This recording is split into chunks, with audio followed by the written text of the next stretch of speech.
குழந்தைகளுக்கு ஒரு fair level of exposure to கிருமிகள் இருந்தாதான் இம்யூனிட்டி வேலை செய்யும். குழந்தைங்களுக்கு பெரியவங்க ஏன் முத்தம் கொடுக்குறாங்கன்னா அதுல எவல்யூஷனரிலி ஒரு ஸ்டோரி இருக்கு. இந்த பார் நம்ம பரம்பரை இந்த வைரஸ் எல்லாம் அதுக்கு கொண்ட இம்யூனிட்டி என்கிட்ட இருக்கு, இந்த என் இம்யூனிட்டி நீ வச்சுக்கோ அப்படின்னு through the breath through the kiss அவங்க ஃபெரோமோன்ஸ் ஹார்மோன்ஸ் டிரான்ஸ்மிட் பண்றாங்க. அதுல ஒரு எவல்யூஷனரி அட்வான்டேஜ் இருக்கு. நம்ம குழந்தைகளுக்கு அவங்க இன்ஃபெக்ஷன் கொடுக்கல, இம்யூனிட்டியை தான் கொடுக்குறாங்க. நம்ம அதை ப்ரிவென்ட் பண்ணனா நம்ம குழந்தைக்கு கிடைக்கக்கூடிய ஒரு பலத்தை நம்ம குறைக்கிறோம். Immunity grows from the community. இதை முதல்ல நீங்க ஃபர்ஸ்ட் புரிஞ்சுக்கோங்க. ஸ்கூல் படிக்கிற ஒரு குழந்தை ஒரு நியூபார்ன் பேபியை முத்தம் கொடுக்க வந்தா பக்கத்துல வராத, தொடாத, முத்தம் கொடுக்காத அப்படின்னு தயவு செஞ்சு அவங்களை ரெஸ்ட்ரிக்ட் பண்ணாதீங்க. அவங்க முத்தம் கொடுக்கும் போது அவங்க ஓரல் மைக்ரோபயோம் இதெல்லாம் அந்த நியூபார்ன் பேபிக்கு போய் அவங்க இம்யூனிட்டி இன்னும் ஜாஸ்தி தான் ஆகும். அதுக்காக சளியோட காய்ச்சலோட இருக்கும்போது பக்கத்துல போய் முத்தம் கொடுங்க அப்படின்னு நான் சொல்லல. பட் நல்லா இருக்கும் போதுமே நிறைய பேர் வந்து குழந்தைய தொடாத, முத்தம் கொடுக்காத அப்படின்னு ரொம்ப நியூபார்ன் பேபிஸை பொத்தி பொத்தி வளர்க்குறீங்க. அது தவறுங்க. இப்போ ஒரு போர் வீரன் இருக்காரு, அவர் போருக்கே போல அப்படின்னா ஒரு நல்ல வீரன் சொல்லிடுவீங்களா? அப்படி இல்ல. போருக்கு போகணும், சண்டை போடணும், ஜெயிக்கணும். அதே மாதிரிதான் சளி இருமல் காய்ச்சல் வராம இருக்கிறது தான் இம்யூனிட்டி அப்படின்ட்டு இல்ல. சளி இருமல் காய்ச்சல் எல்லாம் வரணும், ஆனா வந்து சீக்கிரமே ஒரு வாரமோ 10 நாளுக்குள்ள தானா சரியாயிடணும், எந்த ஜாஸ்தி மருந்து மாத்திரைகள் இல்லாம. அப்படி இருந்தாலே உங்க குழந்தை ஹெல்தியா இருக்கிறாங்கன்னு அர்த்தம். இது அவங்களோட இம்யூன் சிஸ்டம்க்கு ஒரு ட்ரைனிங். இந்த மாதிரி குட்டி குட்டி இன்ஃபெக்ஷன்ஸ் எல்லாம் வந்துட்டு போறது நல்லதுதான், பயப்படாதீங்க. So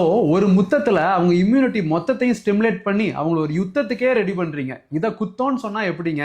so முத்தமழை பொழியட்டும். முத்தமழை இங்கு கொட்டி தீராது.